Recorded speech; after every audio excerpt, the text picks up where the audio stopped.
And we're back. Season 3, episode 3, talking about Lost. Oh yeah, this is Lost Legacies anyway, just so you know. Yeah, so the I guess the original, what was supposed to be or what was originally billed as the 50th episode of Lost, before they changed the numbering and all that stuff. Before I give the little synopsis and stuff, Sam, do you think this was a worthy episode 50? Yeah, definitely. Right. I would say so. Yeah, not that it has to be. I feel like episode 100 needs to be epic. Otherwise you just suck, like Walking Dead. Oh, let's go shoot some glass windows for episode 100. I don't know, it's stupid. And I honestly don't remember how I feel about the 100th episode of Lost. I think I remember it being good, but I don't remember if it was like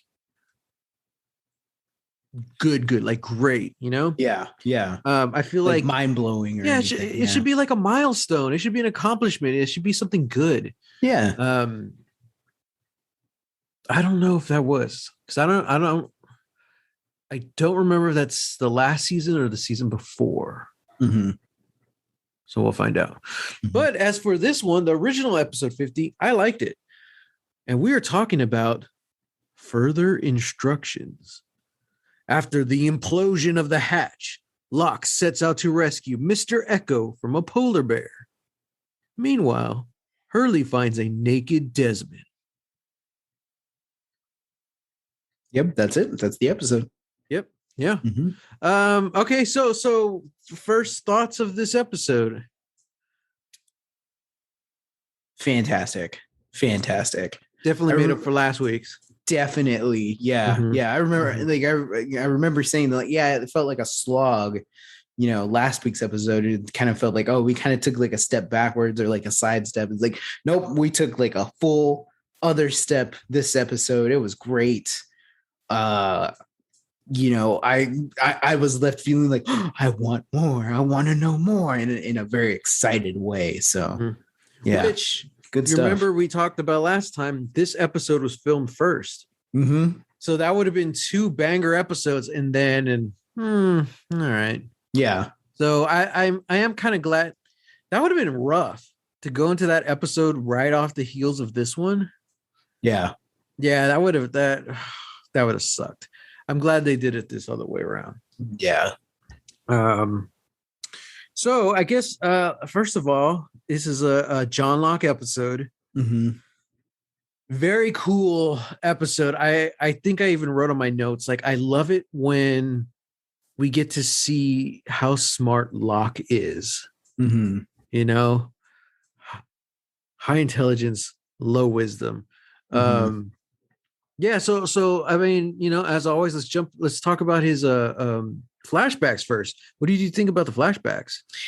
His flashbacks were a little interesting. I was a little worried at first. I was like, wait, like, what's going on here? What, like, around what time is this? Is this like before anything we've ever seen of Locke or what? Like, they didn't outright say it. Isn't until like the third or fourth that you get the idea, like, oh, okay, this is after everything with his father. So yeah, I thought it was interesting. But man, I'm tired of people just manipulating Locke. That was kind of my big thing, where it was just like, not like one, like as soon as they got to the supper table, I was like, yeah, I think this is a cult. This has the feeling of like a cult, or just some sort of like shady, something going on. And then, yeah, it turns out they're drug runners.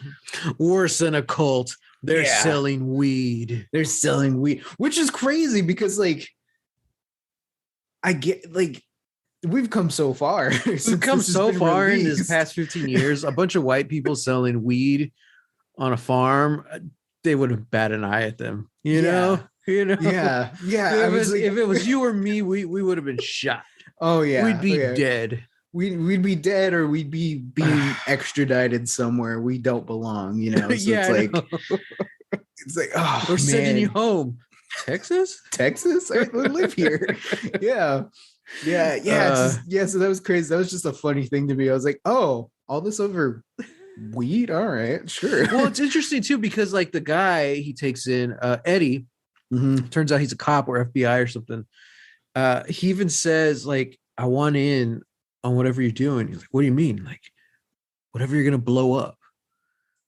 So I think they were probably they're hunting for something more. I don't think he was looking for, a bunch of pot growers. I think they legitimately thought these guys were terrorists or gonna do something. Yeah. But yeah, it was interesting because it didn't really. There wasn't a lot in these flashbacks to really anchor itself to Locke's story in this episode, other than the sweat lodge concept. But we didn't even see that in the flashbacks. Just Locke kind of mentions it real quick. But we do like, it does. By the end of the episode, we do see how he's manipulated again, and how he built himself up. He found this new family, and he's really moved on from his dad and from what was her name? Katie Seagal's character, Patricia, Mallory, Hyacinth. I don't remember. Hyacinth. I don't remember, but I remember in his first episode, he's on like the call line with that girl he's paying $80 an hour, and he's calling her the same name that Katie Seagal's character was. So she's definitely still in his head. Yeah, I don't remember her name. Brianna, Alice, Mary Jane, Brianna Jane, Alice Jane. I don't know. We'll figure it out. Yeah, hopefully. But yeah, it sucks for Locke again, as far as story goes. But I don't really see how it ties into where he is now. I guess maybe they built him up just to tear him down again. I don't know. Well, I mean, the biggest part for me was when, like, cause he's telling Eddie about farmers and hunters. And Eddie asks him, well, which one are you? And he doesn't, like, he just gives that like classic Locke smile and chuckle and doesn't answer the question. Yeah. But it isn't until, Locke tells the people running the farm that, like, he can take care of it. And then he's going to go out and shoot. He's going to shoot Eddie. He's going to kill Eddie in the woods. And Eddie just like drops the facade immediately. He's just like, no, like we got in because the psych profile said that you hadn't been here that long and you would be the easiest for coercion. And Locke just kind of like, he drops at that, because that sucks. That sucks to hear that, like, yeah, out of everybody who's in this operation, you're the one who's probably going to be the one to manipulate the easiest. Yeah. And presumably, like, we don't see how their conversation ends. We know Eddie turns around and starts walking away right after he tells John, he's like, you're not a hunter, John. You're a farmer. And then he starts taking off, and John, like, it looks like he's gonna shoot him, and then he doesn't. We don't get a resolution for that. I don't know if he does or not. Well, we see him put the rifle down. Well, we see him put the rifle down, but that doesn't mean he doesn't, pick it back up a second later, That's not. Like, I mean, that's just crappy writing. I'm like, wait a minute. We literally saw him put it down, and now you're gonna tell me, like, oh, he picked him back up and he actually shot him. Hey, it's like, I don't know. The Lost Riders have done some funky stuff, but that's like, well, what's the point of having him drop it? Yeah. Especially an episode that's really solid like this one. It's like everything's in there for a reason. When Lost works, I mean, and it's not just Lost, it's anything, any movie or television show or anything. Every second on screen costs a buttload of money. So why are we watching this specific thing? Why did the writers write this specific thing? Um, yeah, and an episode that's just like firing on all cylinders like this, like the what you see is what you get. You know, if they're meant to allude to something more, they're gonna take the time, spend that money, and allude to something more. Mm-hmm. So we saw Locke drop the gun, and that makes that's the point of Locke's flashbacks. Yeah, he's the farmer. Yeah, you know, man, talk about some toxic masculinity, man. Like, he's like, he wants to be the hunter so bad, you know, but he's like, no, he's the farmer,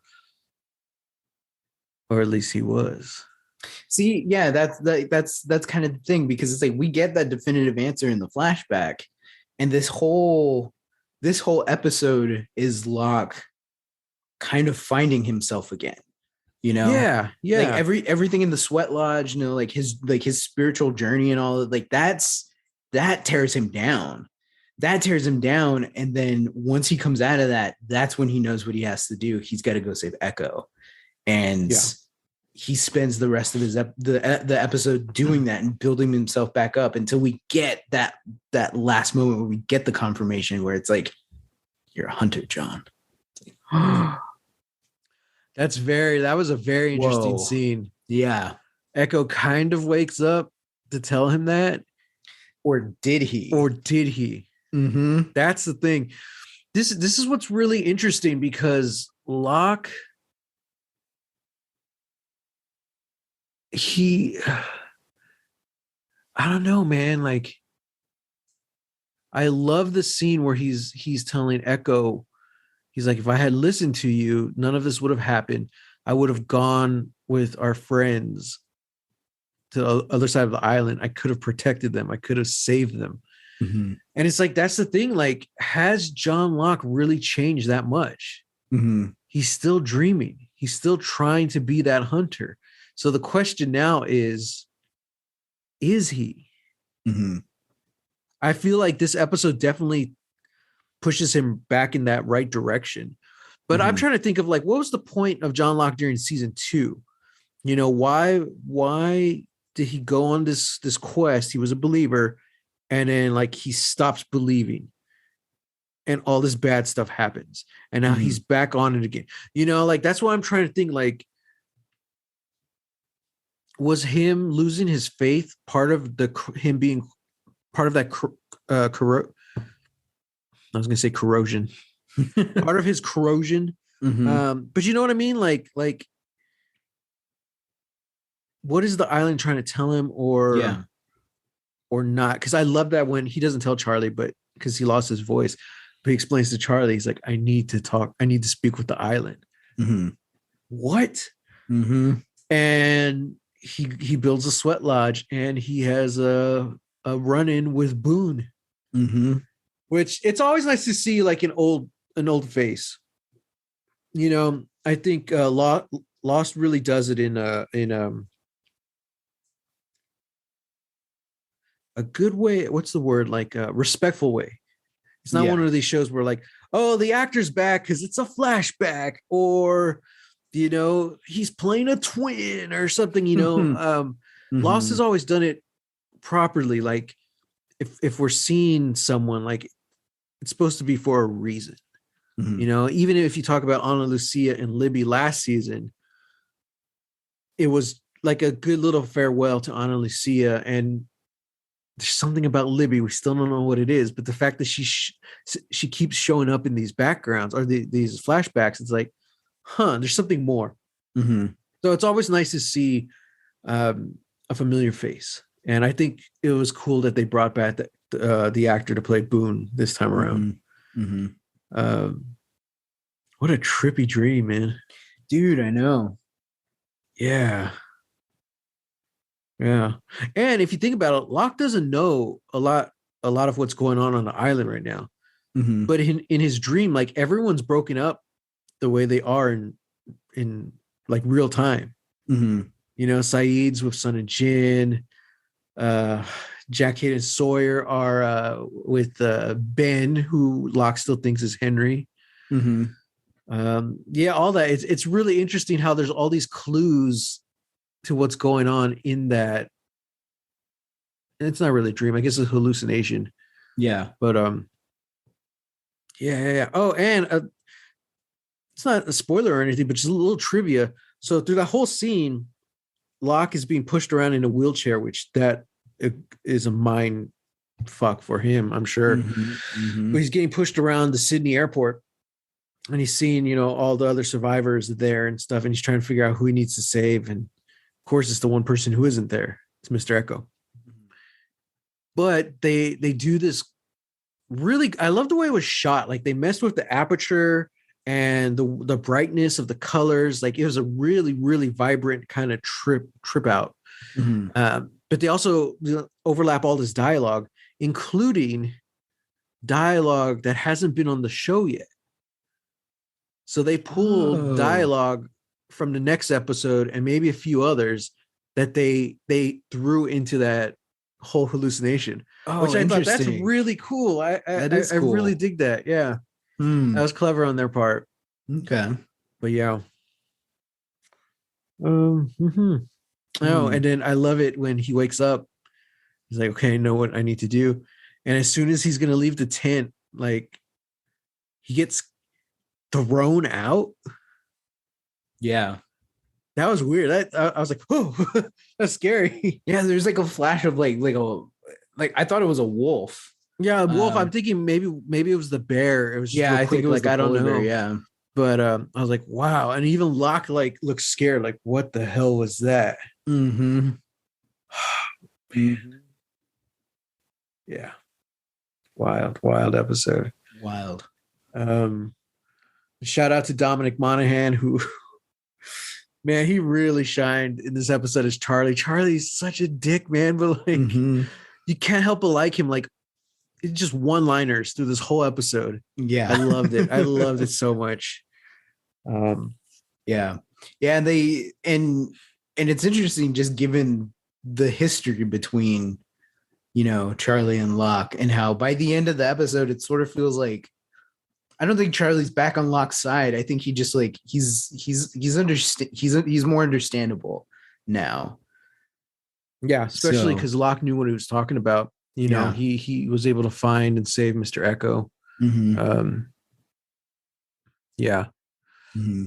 Which shout out to that moment, because that was intense. Locke lights the torch and pulls out his knife and then just goes into the cave. I'm like, oh dude, Predator style. Man. He covers himself in the mud and stuff. In the mud, oh, yeah. Dude. I was like, geez. And then he finds like the remains, all the bones of everybody this polar bear is eaten. Yeah, there's a lot of bones, and there's some Dharma people in there too. There's some Dharma. I think the pearl was the thing that was on one of their shirts. And then Locke just pulls out the aerosol can, the hairspray, and chars up the bear's face. And I was like, this is cool. This is a great episode. Yeah. I don't care what anybody says.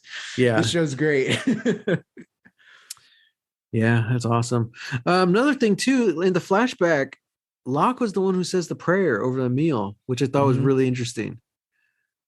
There was some kind of religion or spirituality in Locke in the past. I know we kind of finished talking about the flashbacks, but I just saw it in my notes. I was like, oh yeah, that's crazy. I love on carved into Mr. Echo's stick. I don't know if you noticed it, but there's like a scripture, and it says, lift up your eyes and look north. It's like, oh, that's cool. So I Google it, right? First thing that pops up is the actual scripture. It's a longer like sentence than that. But then after that is like just page and page and page of Lost analysis about Mr. Echo's walking stick. I was like, man, you got to give it to the Lost fandom, Oh, that's great. That's beautiful. Yeah. I love it. I love it when fans just deep dive, that much into a show. Yeah. Yeah. I mean, that's pretty much all my notes. The other kind of interesting plot development is Desmond. Hurley makes it back and he finds a naked Desmond hanging out on the island. What did you think about this? He was barely in it. He wasn't in the show that long. This episode. Yeah. But some interesting things happened, Sam. Interesting things happened. Well, one, Charlie and Locke find the remains of the hatch, which looked like it's imploded on itself. Mm-hmm. And then Desmond pretty much confirms that to Hurley. But him, Locke, and Echo supposedly all woke up outside of the hatch. Mm-hmm. So I don't know if they were thrown out or what, but Desmond basically had his clothes blown off because he's butt naked on his island. Mm-hmm. Really, I really like what Hurley was saying when Desmond's talking about like, oh, there was a fail-safe key to do that. I was like, don't you think that's kind of easy? Yeah, convenient. Yeah, that's pretty convenient. They probably wrote that for the fans. Like, if you could always do that, why didn't you? Well, I didn't know what was going to happen. And we technically still don't know what happened. Yeah, we still don't know what happened. Because that's just, like we're just taking it at their word that like, oh yeah, the hatch imploded on itself. Like, okay, but what does that mean? Mm-hmm. You know? And is it because of like it, I'm assuming it's because of what Desmond did, but what would have happened if Desmond didn't do it? Yeah. You know, that's my biggest question. I'm like, if Desmond hadn't, they're in this situation because Desmond turned the key. Mm-hmm. If he hadn't, what would have happened? Yeah, I don't know. I guess we'll have to find out. But we've already gotten our first glimpses of some timey-wimey shenanigans. Mm-hmm. Something very interesting happened this episode. Because Desmond tells Hurley that like, oh no, like Locke, like he gave that speech. He's gonna go find, he's gonna go find everybody. And yeah, because Hurley's kind of freaking out. Yeah, about the others getting or his friends getting captured by the others. Mm-hmm. And then that's when Desmond says, like, don't worry, Locke's gonna save him. You know, he gave that awesome speech and blah blah blah. He's like, what are you talking about? And Desmond kind of just looks around. He's like, oh, I don't know, I'm a little loopy, something like that. You know, it's like, interesting. And then what happens at the end of the episode, Sam? Now hold on, because Locke does tell people on the island around them that, this is what's happened. Like they're gonna, but I'm gonna take care of it. Like I'm gonna go save them. I'm gonna get our people back and I'm gonna bring them home. But first we got to take care of Mr. Echo. And then Charlie goes up to Hurley and he's like, damn, that was a good speech. That was a pretty good speech. And I was like, hang on, that's not a speech. Was it?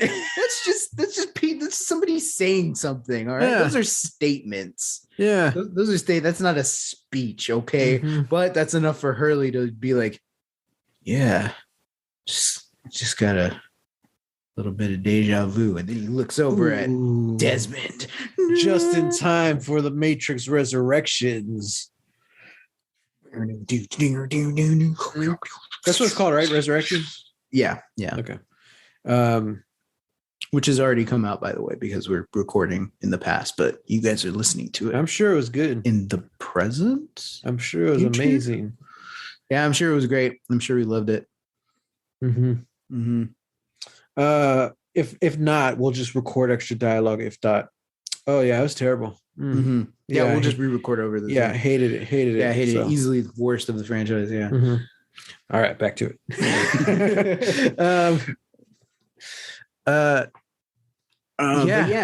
That's how the episode ends. It ends on Hurley kind of just like having deja vu and watching Desmond throw rocks into the ocean, which kind of leads you to believe, like, okay, that's weird. What's going to happen next? Which would have really sucked if the next episode had Sun and Jin and Saeed just on the boat the whole time. Like, yeah. So I'm glad they mixed up the episodes the way they did. Yeah, me too. But yeah, and there was no Jack, Kate, or Sawyer. They showed up real quick in the hallucination, but that was it. So that was nice. So we really got to spend time with the other survivors. At least some of them. Yeah. I think that's kind of what excited me about this episode, and then also kind of just what uh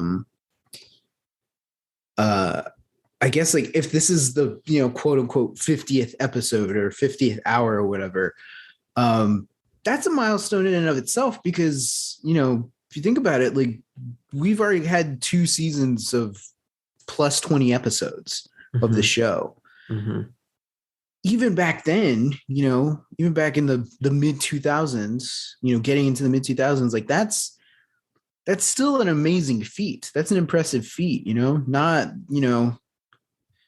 I would say it was more common back then, but definitely. I mean, it's still happening now. Yeah. Yeah. But I mean, like, this is a high concept show on ABC with this quality to do that. That's quite impressive. Yeah, that's very impressive. And so I think, like, that's one, that is something that, any show that makes it 50 episodes, I'm like, oh yeah, like, that's a milestone. Like, that, they should that's celebrate. Really cool. They should, yeah. And this, I feel like the milestone episodes like that, they should be sort of, if not like statements of what the show can do, or anything like that. It should just be something that's exciting and fun. It'd be like, this is going to be one of the episodes that people look back to and be like, oh, there was that one episode, Yeah. Yeah. But I mean, it is tough because you have to make sure it fits with the flow of your story, Yeah. I feel like, episode 100 needs to be a milestone. Mm-hmm. Episode 50, it doesn't have to be, but it's nice to do for cast and crew, for fans, something like that. Mm-hmm. But I actually think this episode works a lot better as a milestone.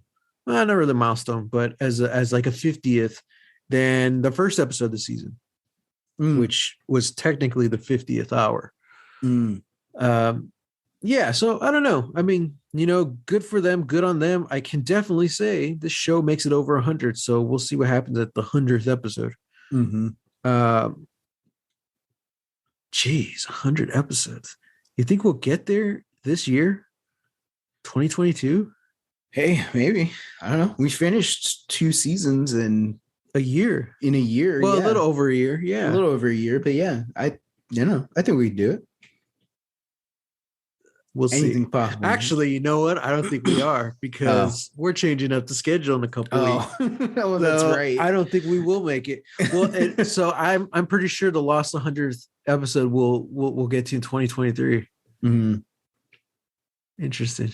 Okay. Well, we did to ourselves, but I think it'll be fun. Our schedule changing. What's more important to me is, what about our 50th episode? Oh, we passed it, dude. You mean our 100th episode? Oh, yeah. That's what I mean. Yeah. Yeah. Our 100th episode. Oh, God, dude. I don't know. A live show somewhere. A live show on the beach in Hawaii. We invite everybody who's listened to the show. Yeah. If Hawaii's still there. Yeah. If Hawaii's still there. Yeah. As of recording this, they were like hit with all this floods and snow. Mm-hmm. Snow in the past few weeks. This some apocalyptic BS right there. That's man. Snow's not foreign to Hawaii, I don't think, but not to certain parts of it, but it is. So never in their history has it snowed like on all of it. Yeah. So that's like, they're not built for it. I mean, it's like Texas. So who knows what's going to happen? I think they went through the worst of it already. I hope so. I hope so. Yeah. But yeah. So speaking of survivors and when we're talking about seeing everyone, there's some new faces this week. Yeah, they were introduced in the background. Yeah, kind of. Which I think that is a good way, because we've talked about this in the past. Mm-hmm. We really wish Lost took advantage of its background players and like kept the same ones or slowly promoted them and gave them lines. The way they did it in this episode, I think works, because they're just there in the background and they come up and they have one or two lines. But the problem is they waited 50 episodes to do it. Like, it's kind of too late. If they had done this even in season 2, I would have probably been on board. Yeah. But 50 episodes, we're hearing all this drama, and then all this stuff is happening, and I stopped and I'm like, where do all these hot people show up? like That's exactly what I thought. Right? Yeah. Because they stand out, because no offense to the rest of the background cast, but their background, and they're meant to look that way. That's how you cast, and that's how you prep them. You don't want them wearing anything too crazy, and you don't want them being too hot, because you want your viewers to watch the main cast, not the background. Then all of a sudden you have these two characters in the background talking a lot, and you're like, wait, who's this? What? I have some nobody coming up to my boy Hugo and being like, when were you gonna tell us this, Hurley? But, excuse you, ma'am. Who are you? They're Nikki and Paolo, Sam. Oh God, yeah, they feel like it. Like, yeah, you should know this by now. You know, they've been here the whole time. Yeah, you know who else was here the whole time? Hurley.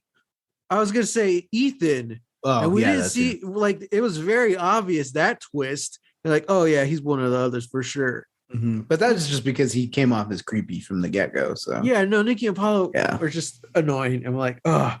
So I don't think it's a big secret. It's not no, I'm not gonna say anything, because you know, I hope there's people watching this who haven't watched Lost yet. But as the show goes on, these two beautiful background characters who they gave names to, all of a sudden, they might be showing up again in Lost. So we'll have to wait and see. And we'll have thoughts, I'm sure. So I have thoughts already. Yeah. Welcome Nikki and Paolo to the adventure.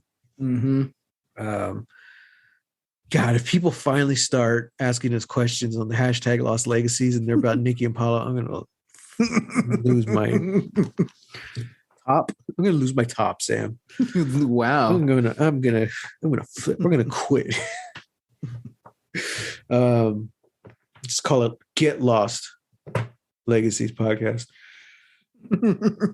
Yeah, okay. So don't really have too much trivia this time around. Okay. What's your MVP? Who's your MVP?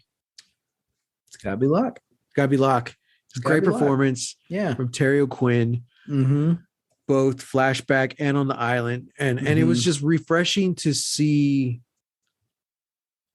Locke kind of back. You know, like by the end of the episode, he's back. This is our boy John Locke from season 1.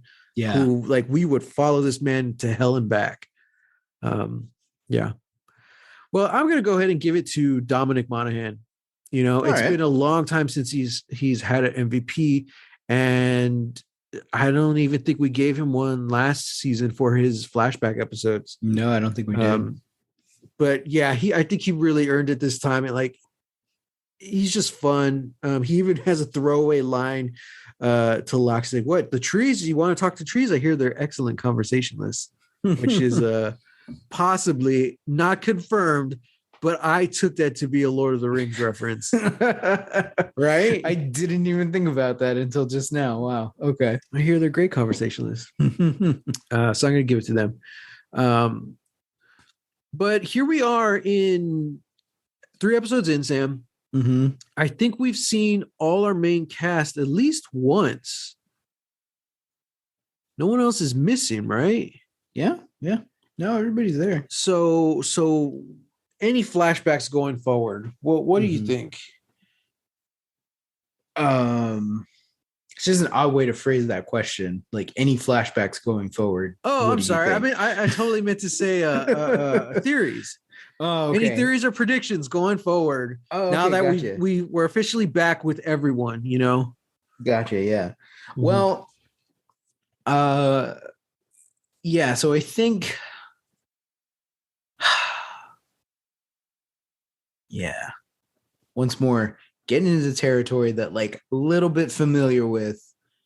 But I mean, like, Desmond's already quote unquote predicting things that are gonna happen. Like, yeah. So like, and it's not even, they weren't even shy about it. Like that's how they ended the episode. They're like, Desmond predict the future, which is such like which is such a thing that, like, if they'd done it in season 1, it wouldn't have paid off until like end of season, or that's what I was thinking. Something. Like that little thread they threw into this episode, this weird thing that happened, it paid off immediately. It paid off by the end of the episode. It was bold. It was a really bold choice. Yeah. And I feel like that's kind of, that might be a little bit of like a through line with these 3 episodes. Like, I feel like they're ending with some really bold choices. Not really cliffhangers. No, not really cliffhangers, but like, whoa, that's kind of like, that's an interesting new direction. Like Jack in the first episode, like it, like finally getting over the thing and being like, is she happy? Like kind of learning to accept loss, giving up on that one aspect. That felt like a major shift for Jack. Then in the last episode, where we get the giant confirmation that, like, oh, hey, the people on the island, the others, we know stuff about the outside world. These guys won the World Series, and there's the TV to confirm it. And it's like, whoa, like this is crazy. Like, they know a lot more than we've been led to believe. And then this, right out the gate, time travel potentially, like something to deal with, like a distortion, time displacement, like they don't really say what it is, but there's something about time. Like Desmond straight up remembers something that hasn't happened yet, which is really bonkers, and I love it. Because this show has always been very drama, suspenseful, thrilling, philosophical, a little supernatural, but now we're kind of getting into some sci-fi territory, which, how I feel about sci-fi. So yeah, I think this is gonna be fun, especially a show who, here we are 50 episodes in, and the show is known for not giving any answers. It answers its questions by asking more questions. Any kind of reveals and payoffs are very slow. And then you get to this season and we're 3 episodes in, and I feel like we're still not getting questions answered, but we're getting payoff. Like, a lot of things are happening. We're getting payoff, and we're getting progression in the plot and progression in the story. And each character is kind of progressing. Like, they're moving on. They're not the same people they were in the last 2 seasons. Yeah. So it feels very progressive for Lost. Just like, wow. Heck yeah. So we'll see how long that lasts. Who knows? It might also have to do with the fact that we are in the season 3, like, miniseries. We'll call it season 3A, because it's not the first half of the season, but it's the first chunk. So we're 3 episodes into this 6-episode miniseries. Yeah. You did say that. And then they took a break for like months. Like, it was a summer break. Like, I want to say it was at least 3 months. Which was so weird. Yeah, which is so weird. I still don't know why they did that. Maybe if I Google it, I'll find out. So yeah. We're kind of halfway through this little miniseries. Was this the season where the writer's strike happened? No, that's season 4. Dang it. I feel like I bring this up every time. I'm like, are you sure? And you're like, no. Yeah, because season 4, like, I want to say it's only 14 episodes. Like, they literally had the season cut in half. Yeah. And this is a full season. We got 23 episodes. Dang. So. Dang, 23? Yep. Yeah, man. Season 1 is 25 hours. Season 2 is 24. Season 3 is 23. Oh, wow. Yep. It's gonna be a trek. Yeah. Yeah. So we'll see how long this continues to stay good for. including next week when we talk about season 3, episode 4, Every Man for Himself, in which Ben and the others decide that something needs to be done about Sawyer. Damn it. Yeah, you leave him alone. I know. And it's kind of weird too, because like we mentioned this last week, they like Ben really teases like, hey, Kate, this is gonna suck. These next 2 weeks are gonna suck. But we haven't really seen why, other than like one guy's being a dick to them. And it's mostly to Sawyer. It's not even really to her. Yeah. Well, I mean, I'll say this much: like, one, manual labor sucks. Yeah, manual labor sucks. They are kidnapped. Two, they are kidnapped. But two, Kate is also just kind of forced to be wearing this dress. A very small dress. Very small dress, and told to like, hey, use this pickaxe. And yeah. It's like, I don't know if anybody listening has used a pickaxe. They suck. You have to maneuver a lot. Yeah. It's not something you really want to wear a short dress while you're doing. So I don't know. I haven't tried, so I won't speak to that point. But yeah, so we'll see. We'll see what happens next week. Yeah. Yeah, man. I think. Did you think Mr. Echo was going to die this episode? Because for a second there, like one side of me said no, because he's not really in this episode. I'm like, I don't think they're just going to kill him off at the end of an episode he's not really in.